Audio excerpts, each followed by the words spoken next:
Dr. Duani, you are mute. Start again. Good afternoon, everyone, and welcome to this virtual lecture on picturing Orisha music in the age of multimedia by Dr. David Font-Navarrete. My name is Jorge Duani. I'm the director of the Cuban Research Institute at Florida International University, Miami, which organized today's event. I'd also like to recognize the co-sponsorship of the Díaz-Ayala Collection of Cuban and Latin American popular music at the FIU Libraries and the Kimberly Green Latin American and Caribbean Center. A word of thanks goes to Jaime Correa, Public Affairs Manager of the Cuban Research Institute, for helping to put together today's virtual program. I'm now pleased to introduce our guest speaker, David Font-Navarrete, who was born in Santurce, Puerto Rico, to a Puerto Rican father and a Cuban mother. Dr. Font-Navarrete is currently assistant professor in the Department of Music, Dance, Theater, and Multimedia at Lehman College in New York City. Before joining Lehman, he taught at Duke University, Miami International University of Art and Design, Miami-Dade College, and Washington College. He holds a PhD in ethnomusicology from York University in Toronto, an MA in music from the University of Maryland, and a BA in sociology and anthropology from Antioch College in Ohio. His PhD dissertation was a study of Bugarabu, a drumming genre from the Senegambia region of West Africa. In addition to his academic background, he's also a musician, particularly a ritual drummer, and an artist. As an ethnomusicologist, he has conducted primary research in Cuba, Senegal, the Gambia, and the United States. The subject of his publications include traditional Afro-Cuban and African music.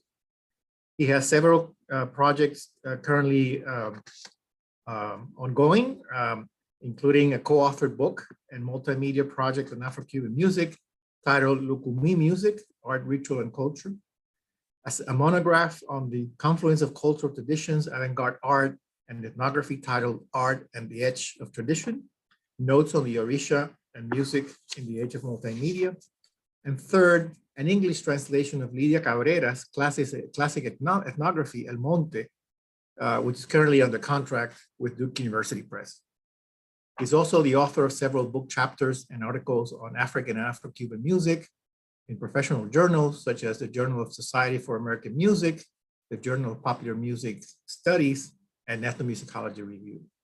He's also the producer and principal researcher for a multimedia project based on Música de los Cultos Africanos de Cuba, the music of African cults in Cuba, by Lidia Cabrera and Josefina Tarafa, as a 14-disc set of recordings and 20 pages of liner notes.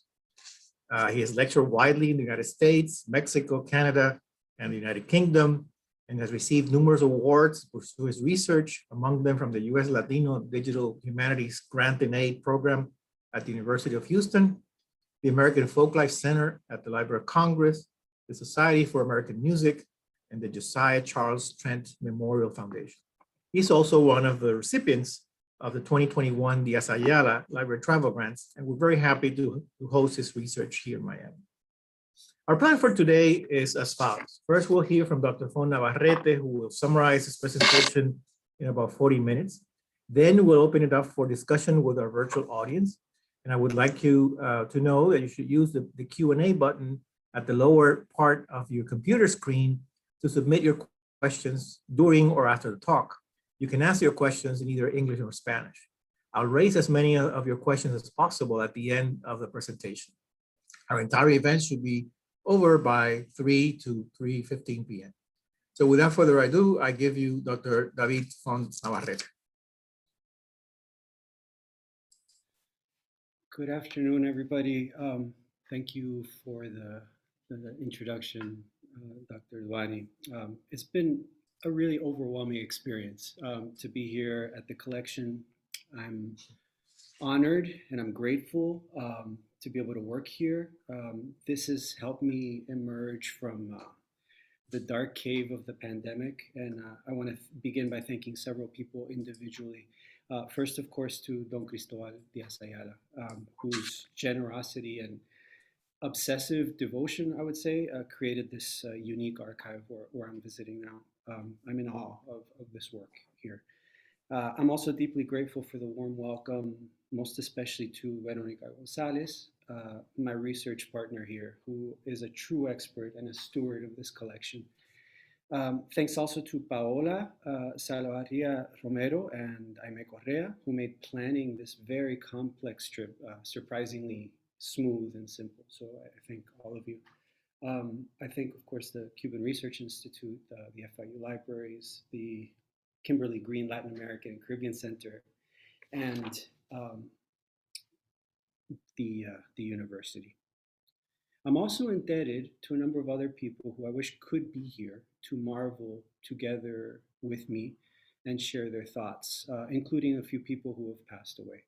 The collection has allowed me to hear recordings of deceased teachers and friends of mine, which might be at the heart of the collection's archival mission, which is safeguarding music, memory, and culture. A number of conversations also with colleagues at the City University of New York, where I work, CUNY, have helped my inquiry here quite a lot. Shout out to Ben Lapidus, a friend of the collection, Johnny Frias, and Javier Diaz, both of whose dissertation committees I got to serve on and were inspiring in the work I'm doing here as well. And so, since the visit has offered me a way to emerge from a dark, hermetic season, I also want to acknowledge friends and colleagues who have directly encouraged and inspired this research, including English language scholars of Cuban music and culture, like my friend Ken Schweitzer, Isabel Castellanos, Randy Mattori, Juan Garcia at Matanzas, Ivor Miller, Willie Ramos, Robin Moore, Susan Thomas, and Martin Tseng. So I'd like to move into the screen sharing here and begin proper. There we go. I hope you can all see that.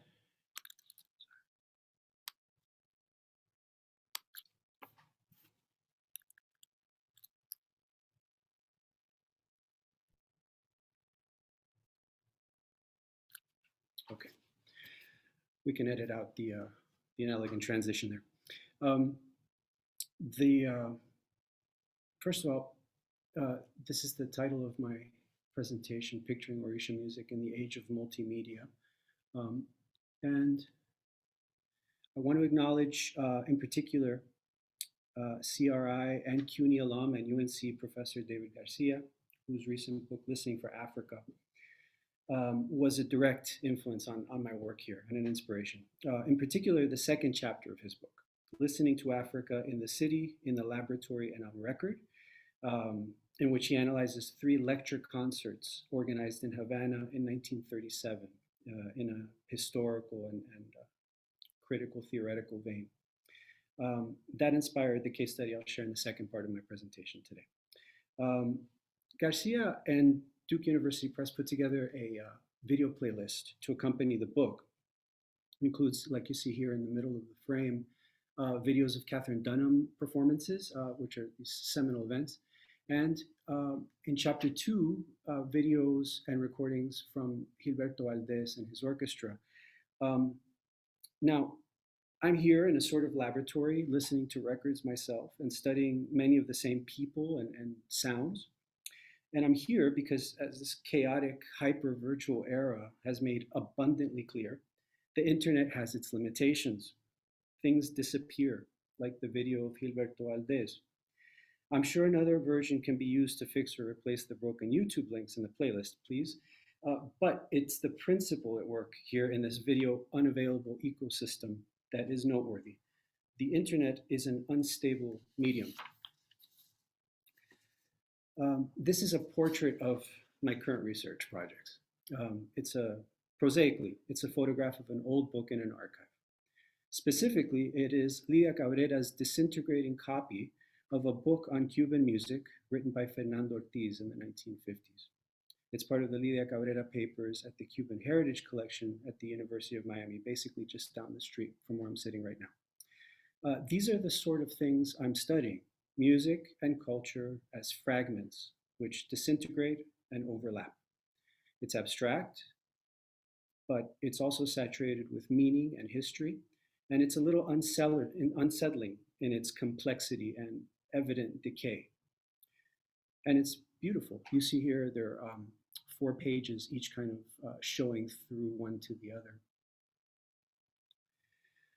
And a lot of my work, as Dr. Dwani shared lately, has been oriented around Lidia Cabrera and her massive body of work, following up and reapproaching her work in a 21st century mode. So I'll go back and forth today, reading a few notes and just talking, and I'm looking forward to having more of a conversation after all that. And I'll share a small tour of some of the amazing materials that I've been consulting here at the collection this week. Specifically, I'm going to take a sort of guided tour of album covers. Then I'll share a specific case study, asking, and in a couple of instances, answering questions about one particular album, Rezo de Santo, which the cover of it, image of which is the main image for the flyer for today's event. So just to get ourselves in the frame of mind of these archival materials, here's a recording I've been working with for quite a while. It's from recordings made by Lidia Cabrera and Josefina Tarafa in the mid-1950s. And it has gone through several editions, and hopefully we'll go through at least a couple more in the near future. This is Afro-Cuban music recorded in Matanzas, circa 1956. Cheluka luku, yeye, eure, eure, eure. Cheluka luku, yeye, aguta, aguta, obiogo. Cheluka ambi, yeye, omore, omore, obiogo. Cheluka ambi, ye cheluka ambi, oluwele cheluka ambi. So part of what's... Cheluka luku, yeye. Apologies. Part of what interests me in these recordings is their archival nature, the materials themselves, who recorded this, where were they, who sings, who performs. In Cabrera's case, she was relatively meticulous about keeping records of what she was collecting as an archivist, as a field worker, as a ethnographer.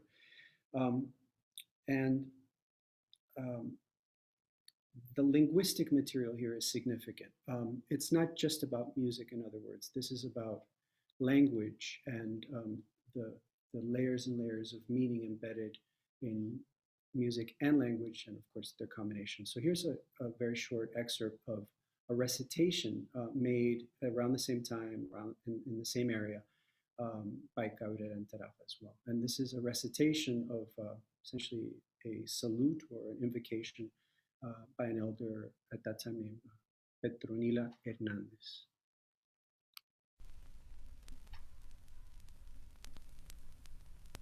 Moyuba lo dumare, moyuba lo un coco ube, moyuba bobo isapo. Y ya lo se va a lo se tal eso lo dumare moyuba. Moyuba para la bona ate coco de villa. O lo yumo so con la do yunse. O su caca ya gada o colo ñaña o colo fofo. Moyuba, moyuba guarere. Awani je bile nyaka bio bo ala hero wo ko buko bo ne de butu biki. So what we're hearing there is a recording that's about 65 years old now.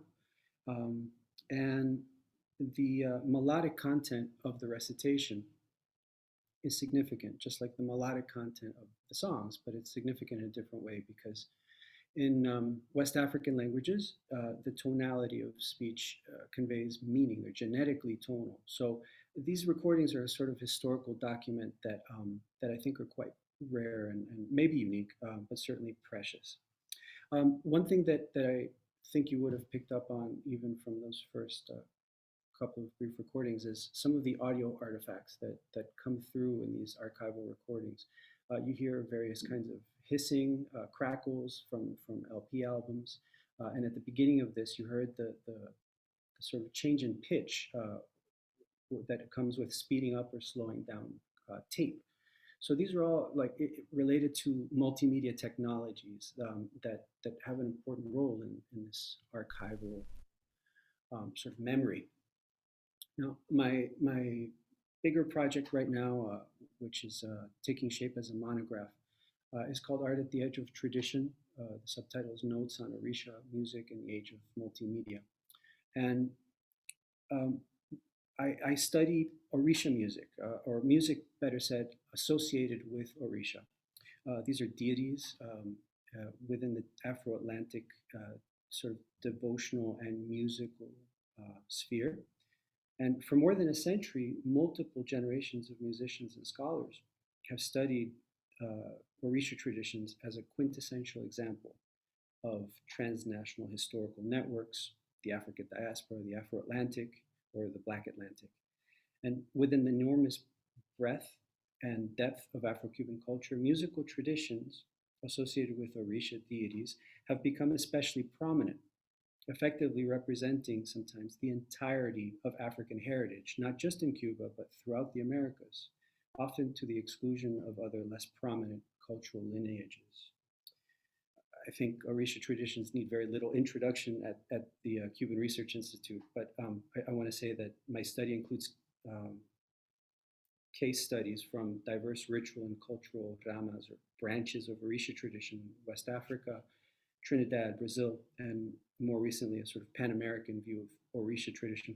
But my study is focused primarily on Orisha theme music associated with more or less Cuban traditions, known as Lukumi, Yoruba, Anago, Regla de Ocha, or sometimes pejoratively Santeria. And all the kind of qualifying grammatical notes on the screen indicate different formulations of identities and labels that we can put on these traditions. And just a very quick kind of overview of the structure of the project so far. Writing Orisha music is an examination of the ways an oral tradition has become recorded on paper and in multimedia. Bembe is about Bembe, the notion and the musical genre.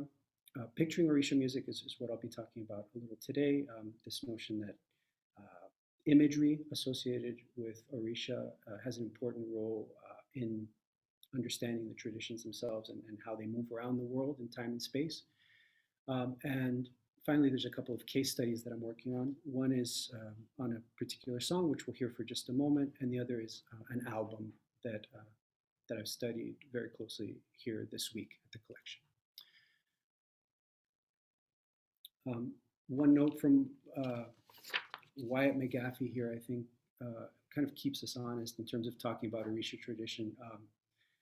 He writes, the origins of this invidious distinction, the invidious distinction being ethnic designations of African identity in Africa and also in the Americas.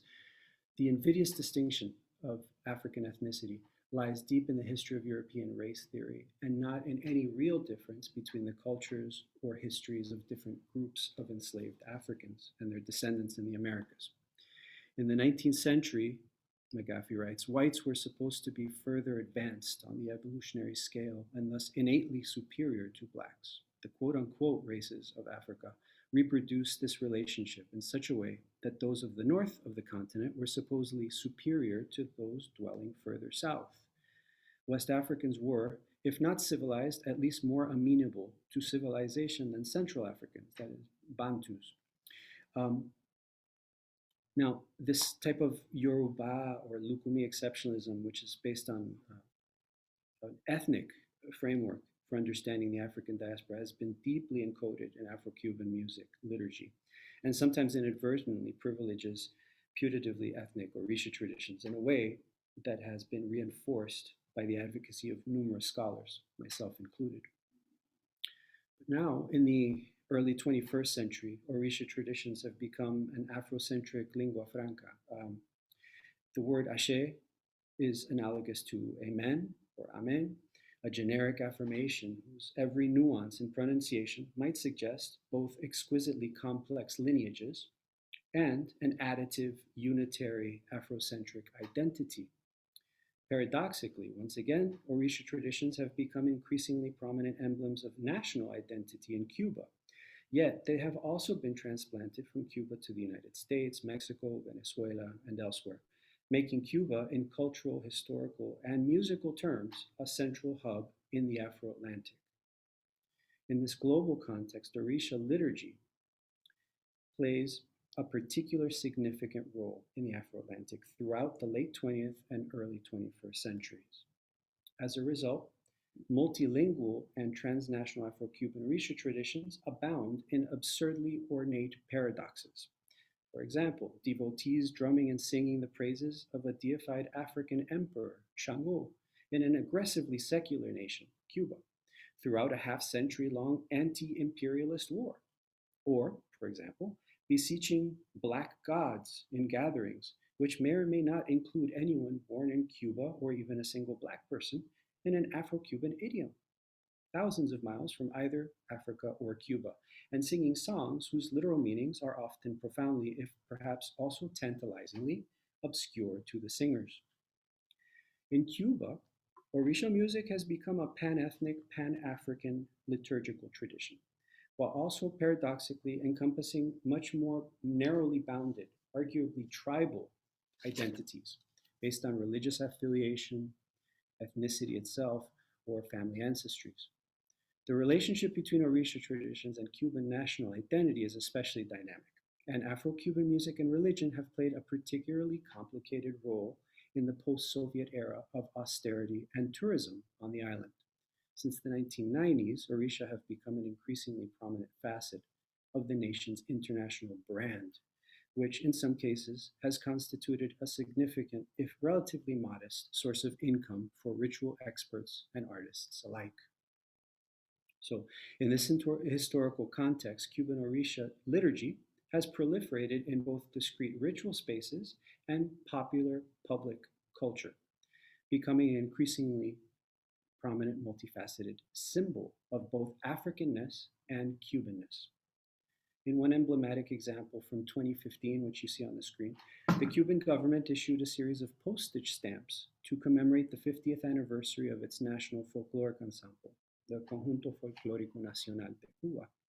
Each stamp in the series depicts a different Orisha, as they might be costumed and/or embodied in the course of ritual possession trance or staged folkloric performance. In a similarly ecumenical space of public culture, the group Orishas, um, have been rapping in 2016 a music video by El Chacal, Ramon Lavado Martinez, unambiguously titled Shango, includes a montage of the artist performing devotional rituals. It's impeccably filmed in a hi-fi style of documentary reenactment and feature films. We might add any number of other examples, including Ibegi, the musical duo of Naomi Diaz and Lisa Caindé Diaz, twin daughters of the great percussionist Miguel Anga Diaz, also known as Echumingua. In that context, my study correlates two parallel historical processes. First, a hyper-racialized neo-colonial political era between the early 20th and early 21st centuries, and second, the age of multimedia, a coeval era characterized by novel technologies like photography, audio recording, publishing, air travel, and of course the internet, which transformed our collective sense of culture, including Orisha theme music. And here I offer a frankly idiosyncratic critique of studying Orisha music as necessarily Lukumi, Cuban, or even traditional culture. In historical and political terms, Afro-Cuban Orisha music, is grounded like Lukumi, Yoruba, and even Cuban identity by definition in the hyper-racial chaos of the colonial era. Thereby, I insist on Africa and Blackness as non-negotiable elements of Orisha tradition, but all of the other elements are dynamic, fluid, and absolutely negotiable. Meanwhile, in a philosophical vein, transnational case studies in Art at the Edge of Tradition demonstrate ways Orisha theme music blurs distinctions between sacred and secular cultural models, thereby challenging normative binary, insider-outsider notions of both religion and nation. Now, in terms of ethnographic narrative, I try to analyze discourse on Orisha music in terms of authenticity, orthodoxy, and secrecy by focusing somewhat paradoxically on creative artistic processes. And following Akicho Akiwowo and many others, my analysis prioritizes a variety of quote unquote indigenous conceptual models. So Orisha as a conceptual model, Fundamento as a conceptual model, Bembe as a theoretical and conceptual model. Overall, I trace a fluid, dynamic, and conspicuously diverse set of relationships between Orisha, music, identity, and sacredness. Ultimately, the model underlying my study amounts to an argument against genre, musical and otherwise, which is a ubiquitous framework often functioning as a covert emissary of segregation and inequity across time and space. The problematic nature of genre, clearly legible in distinctions between classical, ethnic, folkloric, or modern cultural traditions, are encompassed and sometimes obviated by an ecumenical, all-embracing notion of the arts. And that's the framework within which I place Orisha tradition. So moving from that somewhat theoretical vein, I wanted to create here at the collection an annotated virtual gallery of album covers, so a visual playlist from the Díaz-Ayala Collection's materials, which include a vast and really amazing array of Orisha-themed music. I wanted to correlate visual and sonic vocabularies with the cultural and historical registers of exoticism, authenticity, and experimentation. And I focused my attention on album artwork and liner notes for LPs, which draw attention visually, textually to their associations with Orisha. The physical packaging of the albums, especially LP covers of the early and mid-20th century in the collection, are saturated with aesthetic, symbolic, and textual meaning. My project draws attention to ways these non-musical multimedia ephemera become increasingly precious in the 21st century's virtual ecosystem for recordings. Here, visual ephemera provide compelling and illuminating correlates to recorded sounds. Many provocative questions arise from a sort of close reading of recordings and the packaging. For example, many instances, who were the performers? Often unidentified. Engineers, producers, visual artists, writers, models, photographers, designers, and other laborers who produced mid to late 20th century recordings of Orisha-themed music. And here the idea of multimedia extends not from just audio recordings, but to the covers, the images, and the text, and the technologies themselves, recording technology, printing technology, imagery production, and of course, writing. All of these multimedia technologies essentially amount to something that is composite, so putting different things together, and additive, so that adding one thing doesn't remove another. Now, let me get right into these albums, these amazing things I found. This was day one. This is the very first picture I took when I arrived here at the collection. This was Monday morning. And here you see my little audio cable for dubbing. And the first album is called Despojos Santeros. The imagery is complicated.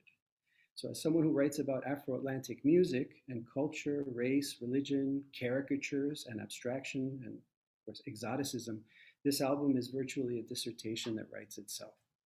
It's sensational, something like Screamin' Jay Hawkins.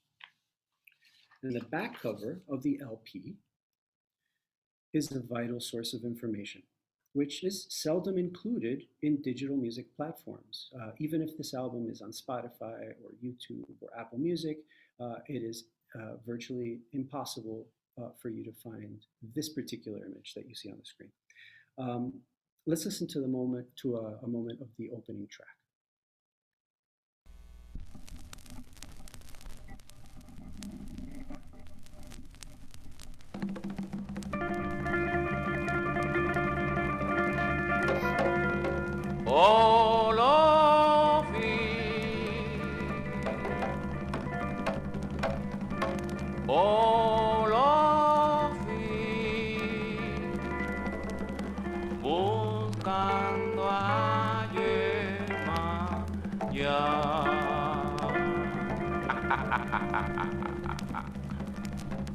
Oh, lo fui buscando a Yemaya. ¡Ecua!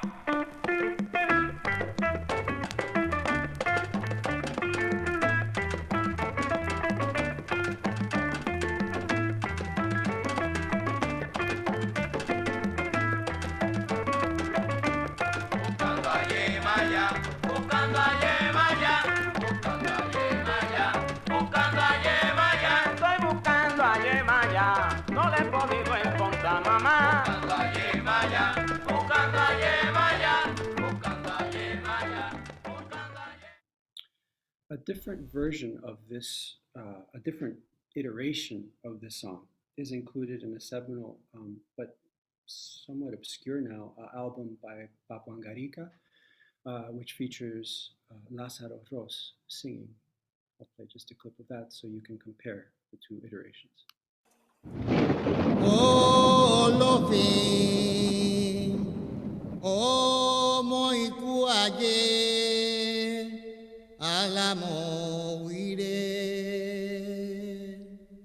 Oh, Lofin, oh, moi kuaye, alamo ire.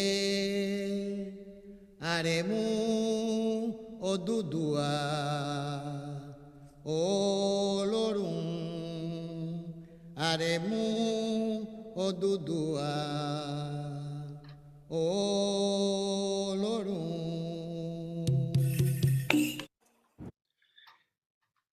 The differences between those two recordings are really interesting, but the main observation I want to make here is that the music, the quote-unquote music, moves around and changes. It creates a sort of mosaic or a network effect, like constellations of people and cultural materials, which you can connect in a variety of ways depending on your orientation or really your preference. This is another album. This was the second album I looked at, and I think visually it's incredibly compelling. Notice, of course, that you see Don Cristobal Díaz-Ayala's handwritten sort of track ID on the front cover there too. Any old Orisha would look at this and recognize any number of symbols, but any observer, regardless of their familiarity with the traditions of Orisha and Santeria and whatnot, would recognize the sort of cartoonish, somewhat lighthearted visual approach here too. And here is the mighty Celia Cruz in an album titled Homenaje a los Santos. It fits in the visual language of a lot of these other recordings very well. And again, the back of the album has some handwritten notes from Don Cristobal and features on the first track a composition that's credited to Alberto Sayas. And the question of who is Alberto Sayas drove a lot of my curiosity that brought me to the collection. He'll make another appearance towards the end of the presentation today.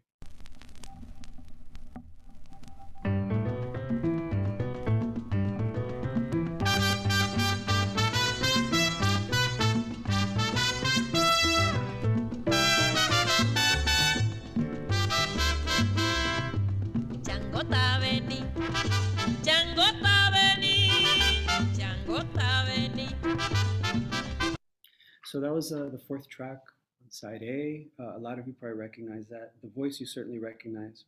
And I think this is a great example of a sort of reminder that the Orisha theme music that Celia Cruz performed wasn't just an influence on the culture at large, but was an important part of her identity and development as an artist.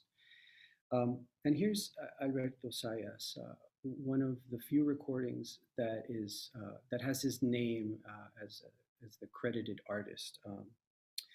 Now, I want you to just take a quick moment to check out the visual imagery. I mean, it's impeccably staged. You see the the shell of a turtle. On the bottom right side, you see a bottle of aguardiente, you see a pilon associated with Chango and a bunch of beads. There's even a bird cage suggesting one of those kind of caricaturish associations with Orisha and Santeria, animal sacrifice. There's a lot going on here. And the record is absolutely beautiful, by the way. Another record, one of the other few records credited to Alberto Sayas, was miscredited. He's listed here as Alfredito Sayas. It's actually Alberto Sayas. And this is Guaguansong, a sort of innovative approach to Guaguancó and song. And in the actual album, I found some handwritten notes from Don Cristobal, which begin El Guaguansong, the genre which Sayas and company sort of invented here. No me gusta la mezcla, ni lograron nada. It's a pretty stark critique. And I'm just going to fly through a few other album covers so that you get a kind of composite effect of the imagery, the style, of the visual style, and also just a few details along the way. I had never heard of Candida Batista, I'm embarrassed to say, before I showed up here this week. And I think it's clear that she was an important and really interesting artist. And again, in this sort of sonic and visual vocabulary, this album went through numerous editions. This album called Santero, and it features Celia Cruz, Mercedes Valdez, and any number of other great artists. But another thing that I was really interested in here is trying to trace different editions of the same recordings. And this one has gone through numerous editions.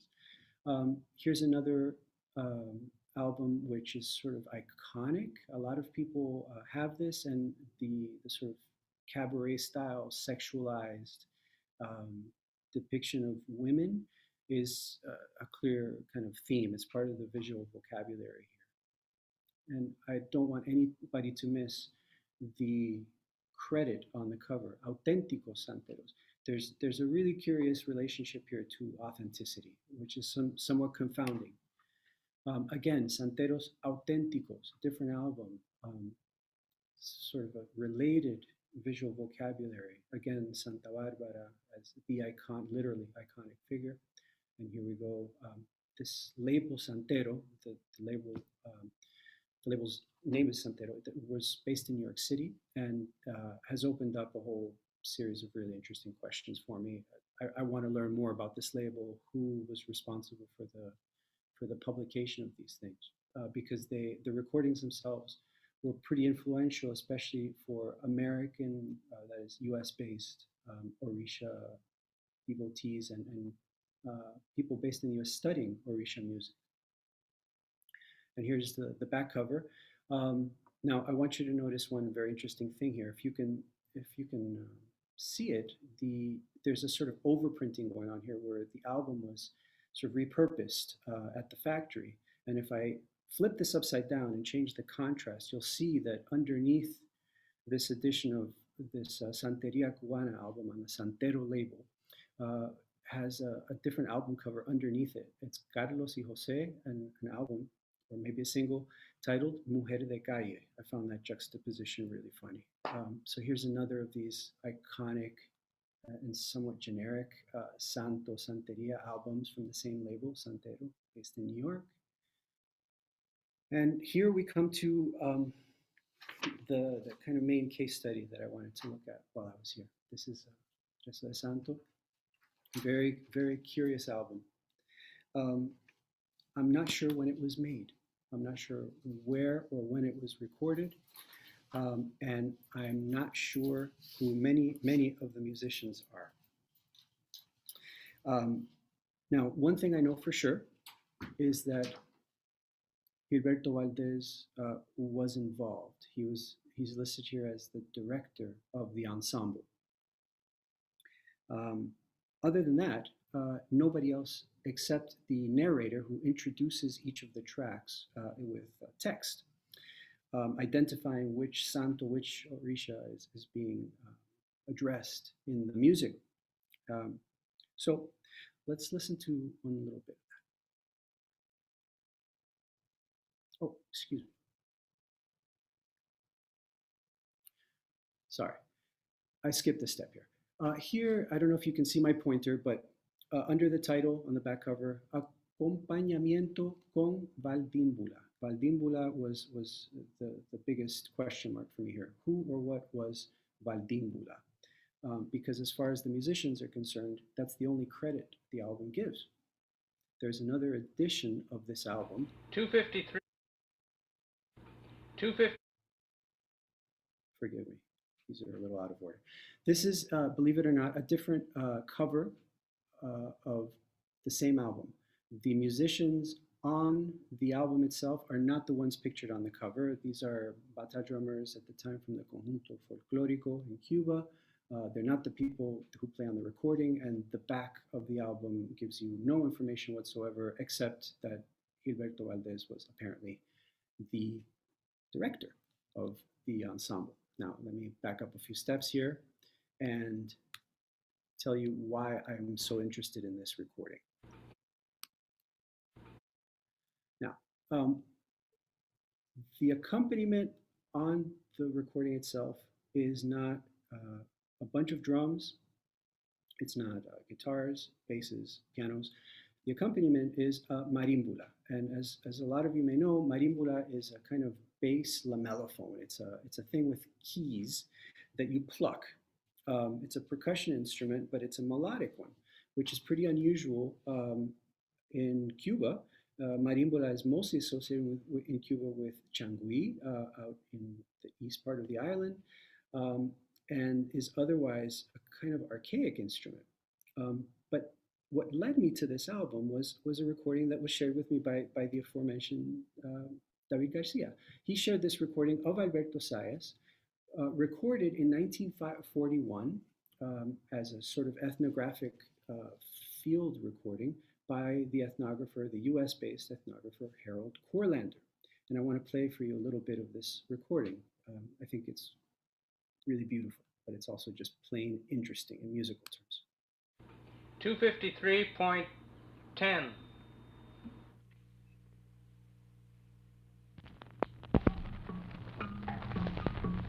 Y amo tu cuerpo, bae. Y amo tu cuerpo, bae. So the accompaniment is this marimbula, this kind of bubbling, bassy, melodic-ish sound.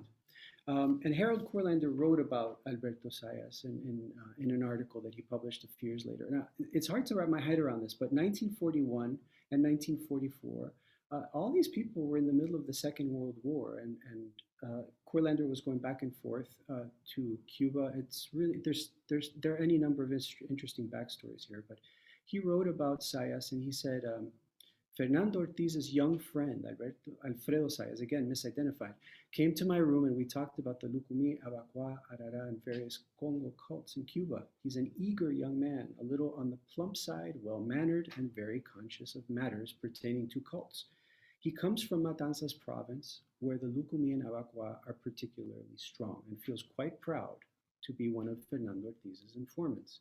Now, that notion that Matanzas is a kind of cradle or source of more authentic African and specifically Orisha tradition in Cuba is one that recurs over and over among various people, scholars included. And here's a couple of images of marimbula. On the top left, you see a kind of more common one. On the right, you see a smaller one. And these are sort of all under the lamellophone tongue drums category. Corlander, on that same trip, did not include the recording of Zayas in his album that he produced later for Folkways. This is a different edition of a Folkways album made for Spanish speakers, and it includes Corlander's liner notes translated from English to Spanish, which, as a translator, I find fascinating. So again, we're here at this alternate version of the album, which gives us very little information. In fact, is misleading because the musicians on the cover are not playing the same instruments. They're not the same people on the album. So what's going on here?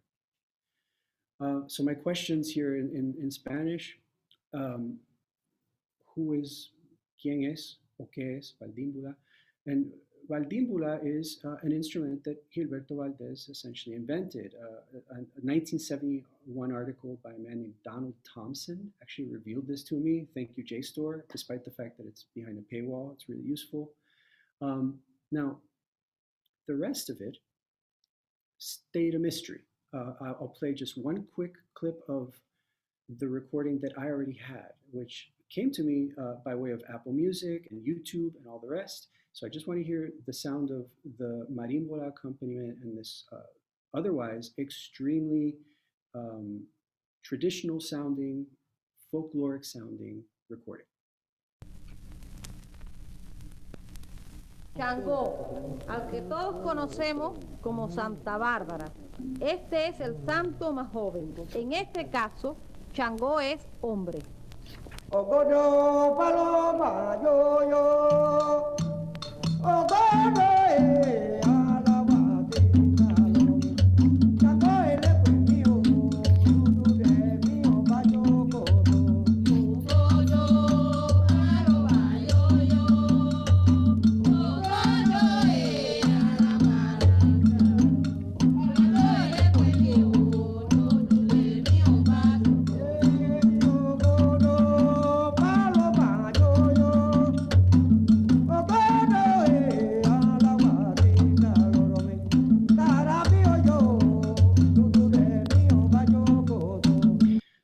So if you have headphones on or you've got speakers, you can hear that the bass is really strong. It's sort of thick, low end sound there. And that's the marimbula. And I thought, what's going on here? Like, what is a marimbula doing accompanying Orisha music? And of course, the idea was that Gilberto Valdés decided to invent an instrument. And I listened to this recording a lot. I asked a lot of questions. And then I looked at some archival materials, courtesy of Garcia, courtesy of the Schoenberg Center, courtesy of some other friends, and a couple of blog posts that made it clear. The Valdimbula is a marimbula that Gilberto Valdés designed and presumably contracted people to play on this recording. I'm going to, my guess is that these singers at least are from Matanzas, because these songs I associate, if anything, with Matanzas province, not Havana. And Gilberto Valdés was from Jovellanos and sort of liked to draw people from Matanzas. Let's call it a rural, rustic approach. But here's the discovery, and I'll stop there for now.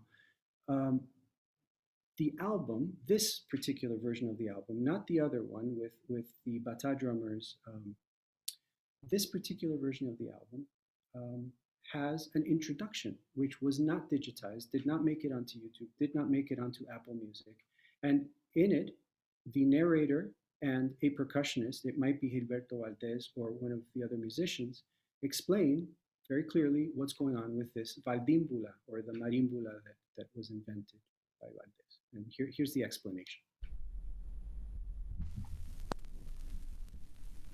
Esta es una grabación sin tambores, en la cual se usará la valdímbula, instrumento cromático de 120 notas, que reproduce fielmente las marímbulas de arco usada por los africanos cuando vinieron a este país, ya desaparecidos actualmente. Fue el primer instrumento que ellos reprodujeron y que sonaba muy similar a la valdímbula. Solo se ha usado un agogo o campana para llevar la clave. Ahora comenzaremos con la grabación. El maestro Gilberto Valdés, autor de esta valdímbula, les hará unas pruebas.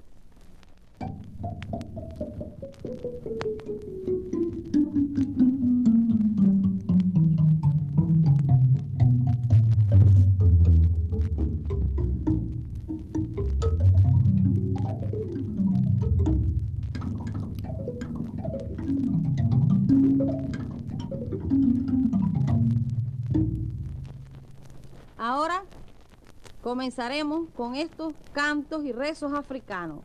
Conjuntamente se les llama oro. El primero será el eguara, el vigil. So that's the actual beginning of the album, which was completely obscure to me for months now. And I'm very happy that I got here and sort of solved this. this mystery I've been pursuing. There are lots of others. I think I've identified at least one of the singers on the soloist on the recording. There's so many other questions. But before I pause for questions and comments, I just want to share another of the wonders in the Díaz-Ayala collection that I've stumbled into here. It's a small portion of a huge and recently acquired set of musical arrangements used by Celia Cruz's bands. And they were recently donated to the Díaz-Ayala Collection by the Fundación Celia Cruz. And several of the arrangements, including the one on the right by Tito Puente and the one on the left here by Lino Frias, are explicitly associated with Orisha, reminding us again how closely Celia Cruz's career illustrates ways Orisha music moves fluidly across national borders and between sacred and secular settings and genres. So thank you.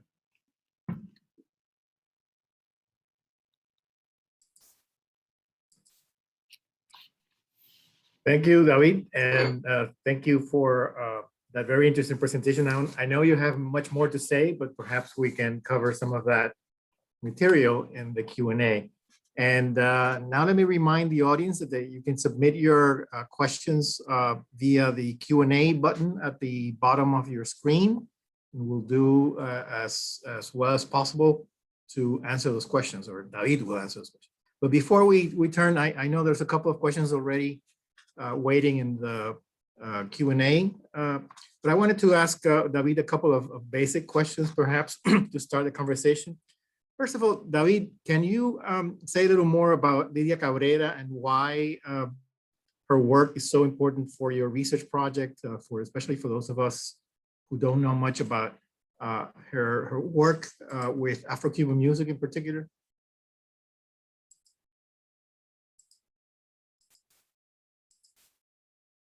I think we lost David for a moment, but hopefully he will reconnect with us briefly. Here he is. Okay, David, we lost you for a moment. Did you hear my question or no? I'm sorry, I didn't. That Okay. seemed like it was some deliberate dramatic mic drop moment. It really wasn't. My computer froze. Sorry about that. Yeah. No, anyway, I just wanted to raise a basic question for those of us who are not familiar with Lidia Cabrera's recordings in particular. I mean, of course, she's very well known for her work on Afro-Cuban religion, but I wanted to ask you to talk a little bit more about why and how you found the recordings that you use here, and what's the significance of those recordings for your work? Oh, yeah, that's a really big question. Thank you. Well, the recordings of hers that I played at the beginning, they were made by her with Josefina Tarafa, who was actually the recordist. Josefina was the one who had the microphone and the tape recorder. From what I understand, Cabrera was really more like the broker, the producer of these recordings. And they were published in the mid-50s. I'm pretty sure it was 56 or 57. They were self-published by Cabrera and Tarafa themselves. It wasn't a big commercial project. It was, like most of her work, something relatively modest in their publishing approach. It was like a boutique edition, basically. And it was a box set of 14 LPs, so almost 12 hours, yeah, I think almost 12 hours of music.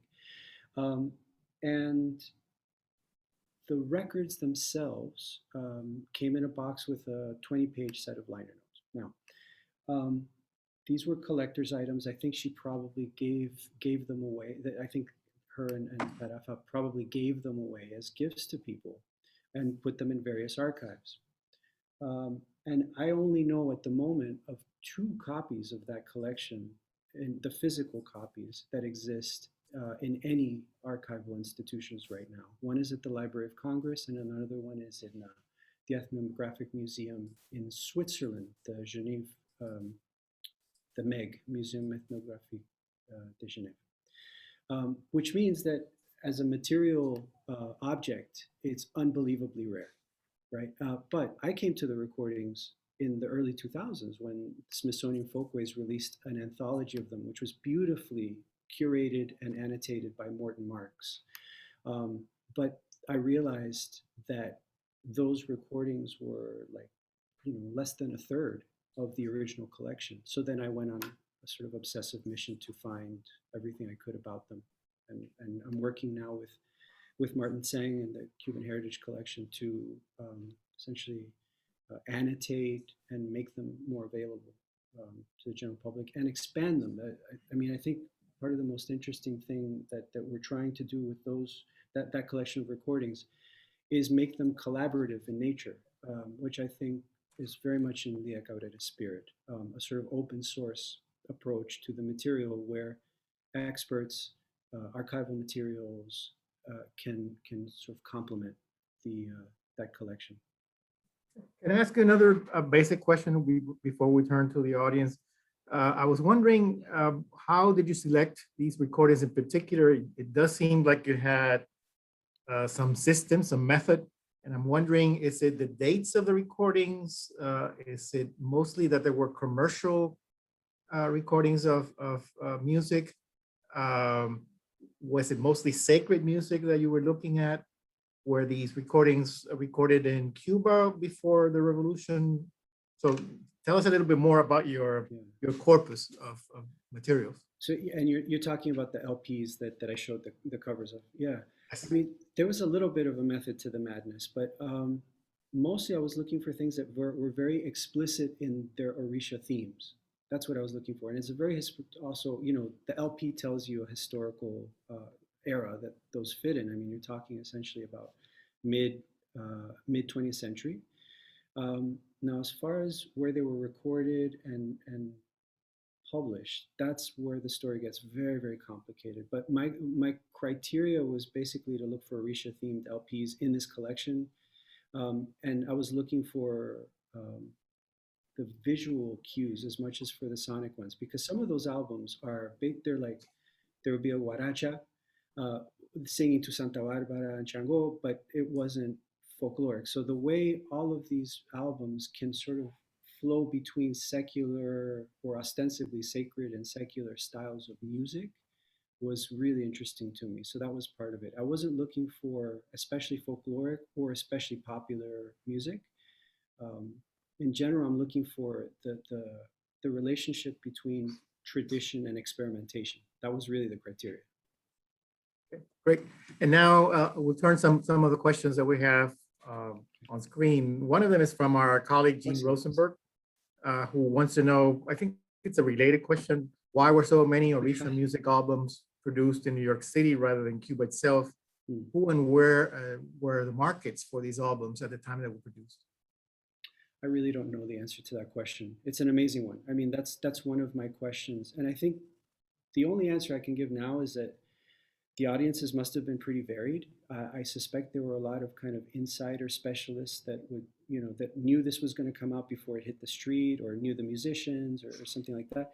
And then at the other end of the spectrum, I imagine that a lot of people stumbled into these things as a kind of curiosity. So a lot of the albums are like, if there's a genre for them, it's probably exotica or, you know, ethnographic field recordings or everything in between. But there's a lot, frankly, there's just a lot of weirdness. So to say who the audience was is really, really difficult, but I'm sure it was pretty diverse. That's a great question. Yeah, however, it does appear to me that especially those that have Yoruba lyrics or Lukumi lyrics, that they would be geared toward people who could understand them. So presumably they would be practitioners of Orisha related religions. I think so, but I think maybe not. You know, I think there's a proper, I was going to say market, public, for traditions that seem very obscure to the listener. For example, look, I listen to a lot of Hindustani classical music these days, a lot of it. I don't speak Braj. I don't understand the grammar of Sanskrit. I don't know these melodies. I don't, you know, so I think there's a lot of more or less voyeuristic or superficial engagement with the recordings that may turn into something else or not, you know. Yeah, again, I think the audience is really diverse. Yeah, and then of course there's the interesting question of how that kind of music gets translated or transformed in Celia Cruz's and Tito Puente's versions, no? Yes, exactly. Yeah, that's why I think even within ultra conservative, sort of tradition-minded artists, the way I've started to think about it is that the different songs, melodies, texts are iterations of one another. It's not a version because there's no originals. It's just a sequence of dynamic sort of exchanges over time. So I think that issue of authenticity that is advertised on the album covers is a super messy one. That's part of the thesis. Okay, we'll turn to a comment and a question from Judy Preto. She says that the rhythms and voices that she heard are almost the same as the congos from La Costa Arriba y La Costa Abajo in the Caribbean coast of Colón in Panama. And she wants to know if there's a connection between that music and do you have any suggestions for, I guess, listening or documenting those connections? I love these questions, but they're very difficult. Sorry, who is the person asking? Judy Preto is her name. Okay, Judy, please email me because I have the same question. That's all I can say. I don't know a good answer to that, but I think we can ask some people who know more than we do. Excellent. But, yeah. So Christina Wirtz commends you for the presentation, and then she wonders if you can talk more about the periodization, you briefly mentioned it, and the transition between hyper-racialized neo-colonial political era and a current age of multimedia. So, and then she expands on that. Are you suggesting that this is a recent transition? And then what role are you thinking that technology has had in the shift? What else might have driven it? And then more food for thought, how are these periodizations related to the long-standing transnationalization of Cuban music that is so evident in the materials that you presented? Okay. So first, let me just take a moment to say that Professor Wirtz's work is really inspiring to me and really intimidating. So I'm really flattered and honored that you're on this event. Thank you. And the question is amazing. What I'm thinking right now is that all these albums and even previous sort of multimedia phenomena were the predecessors or the previous iterations of what's happening today on Facebook and YouTube. I think this has been an ongoing process, and I have a very, very hard time making sense of it. But I think there is a direct relationship between our contemporary internet-based multimedia ecosystem and what these LPs were doing in the mid-20th century. But they're also really, really different. In other words, I'm not concerned about the LPs. I'm concerned a lot more about my contemporary sort of psychic and cultural environment. But I think they're related. And I look at these LPs, and even the ones that seem like really condescendingly, sort of exotica in nature, even those, I'm okay with them on a sort of aesthetic and ethical level in terms of thinking about how these traditions move through history. But what I'm more uncomfortable with is the multimedia model, I guess, that is so much more common and is so much more ubiquitous right now, and is as near as our pocket on a phone. And all of a sudden that becomes multimedia, and that becomes a medium for these cultural traditions, which are devotional in nature. They are more or less sacred. So that's where I have the trouble making the connection. But I'm sure there is a connection, and I'm trying to figure it out. I really appreciate Professor Wirtz being here and the question. Hopefully we can keep talking about this. And I'm seeing that another one of my teachers is here, Neri Torres. Saludos, Neri. Yeah, I don't know what brought me to focus on the marimbula. It's an instrument that I've always liked the sound of, and there was a project that I did a few years ago on Congotronics, which is a series of albums that were produced in the DRC and Congo and featured electronic or electrified versions of likembe and sanza and all these sort of lamellophones, which are relatives of the marimbula. So I was already really interested in that 10, 15 years ago. But this particular recording of the Rezo de Santo recording produced by Valdez and Company, I just found it like an anachronism. It just didn't make sense what was going on, and it was really beautiful. Like I didn't know most of the songs on the album, so that was my first curiosity. Like, what are these songs? I thought I knew Orisha music, and I'd never heard like 80% of the songs. And then on top of that, what is happening here with the accompaniment of a marimbula? So it fed back into some previous interest, basically, that I had in lamellophones, in tongue percussion, melodic percussion before. Yeah. But Neri, un gustazo saber de ti. Por favor, comunícate conmigo cuando pueda. Un abrazote. Okay, we have a couple more questions. One is from a former student at FIU, Leandro Travieso, who wants to know if the secular songs that you shared are a result of the revolution and its repression of Lukumi religion, or were they made to be inclusive of those who were not practitioners of the Lukumi religion? That's a profound question. So my main argument is that at a philosophical level, that the notion of religion doesn't accommodate these things. So partly because whether you're in the US or in France or in Cuba, public culture is presumed to be more or less secular. So how does this stuff make it into the public sphere? In Cuba, it's one way, and here it's a very closely related but somewhat different way. I think in Cuba, the main mechanism, as I think most of us know, was to treat the traditions as culture, as folklore, as patrimonio, etc. Whereas here it was treated more as religion and occasionally as art. And for me, the idea of art with a capital A is the only thing that I can use in my mind to bring it all together, to make sense of it all. I don't think of it primarily as religion. I don't think of it primarily as even cultural tradition. I think of it as just art.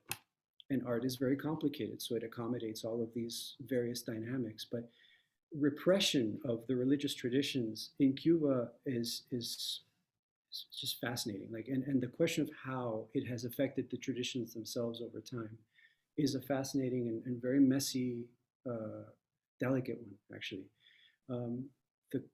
I mentioned that to me, there's an important pivot in the post-Soviet era. And part of it, you can look at it two different ways. And I think they're both true.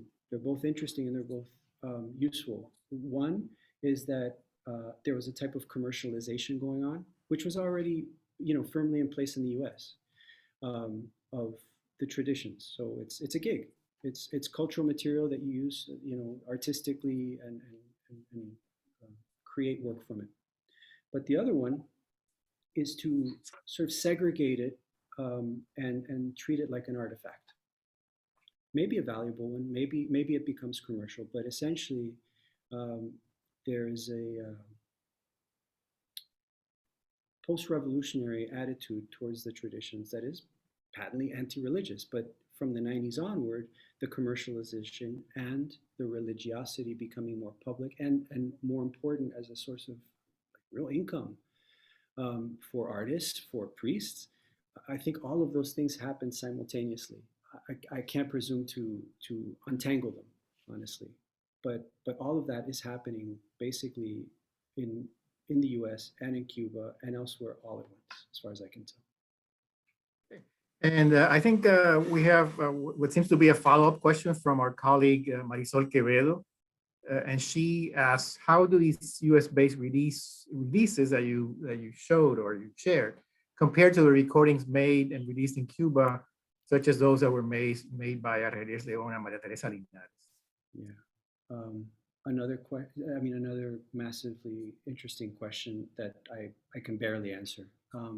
There's a direct kind of comparison between that big box set of recordings that I mentioned that Cabrera and Tarafa made in the 50s, and the Antología series, which we have most of the copies, most of the volumes here at the collection in Cuba. I think that was published in the early 70s, as far as I remember. But it's this kind of very holistic, we're going to go out and record the most traditional of traditional, rustic sounding, authentic practitioners.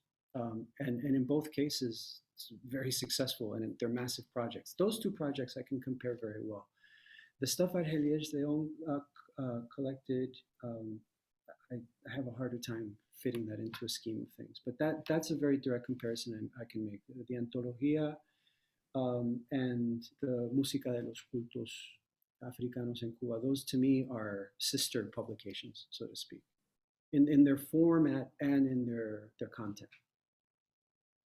Let me ask you one final question, which is a little more personal, perhaps.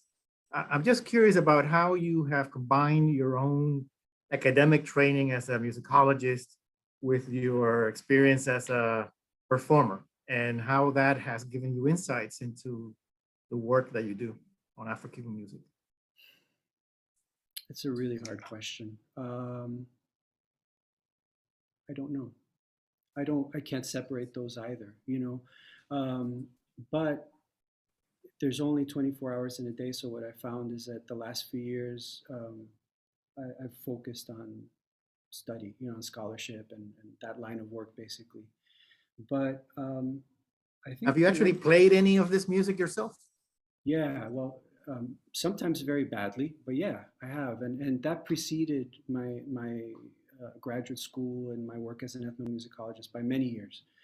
And I mean, because of that, I come to the ethnomusicological approach late, and I come to it as being secondary to my approach as an artist, and of course as a devotee of these traditions too.